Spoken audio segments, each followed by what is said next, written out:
प्रणाम। आज हम ऋग्वेद के चौथे मंडल के बारे में जानेंगे। ऋग्वेद का चौथा मंडल एक अत्यंत गूढ़ और दर्शनीय मंडल है। यह मुख्यतः ऋषि वामदेव गौतम द्वारा रचित है और इसमें 58 सूक्त है। यह मंडल ऋग्वेद के प्रारंभिक काल की रचनात्मक और रहस्यमयता को दर्शाता है।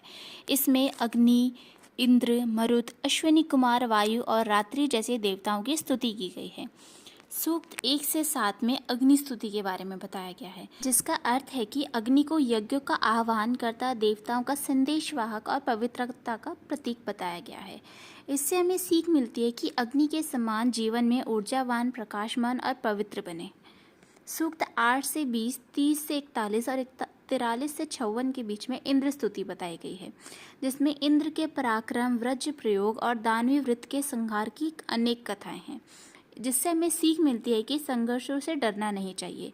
दूसरा, शक्ति और विवेक के साथ समस्याओं को हल करना चाहिए। और तीसरा, धर्म की रक्षा में साहस आवश्यक है। तीसरा, वायु, मरुत और सोम। सूक्त 21 से 39, जिसमें वायु को गति का प्रतीक और मारुति को ओजस्वी शक्तियों के रूप में वर्णित किया गया है। इससे हमें सीख मिलती है कि जीवन में निरंतर गति जरूरी है।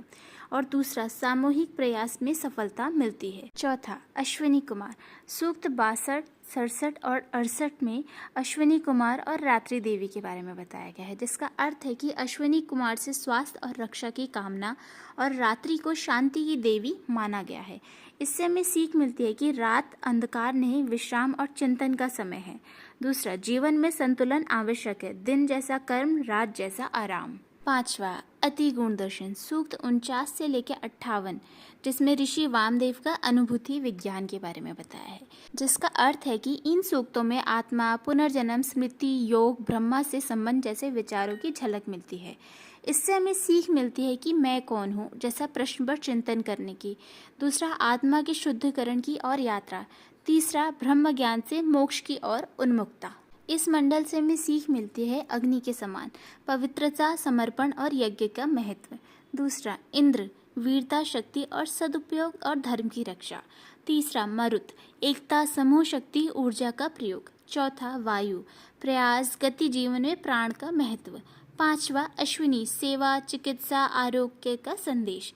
छठा, रात्रि, शांति, आत्ममंथन, चिंतन की भूमिका। सातवां, वामदेव दर्शन, आत्मबोध, स्मृति और पुनर्जन्म और ब्रह्म।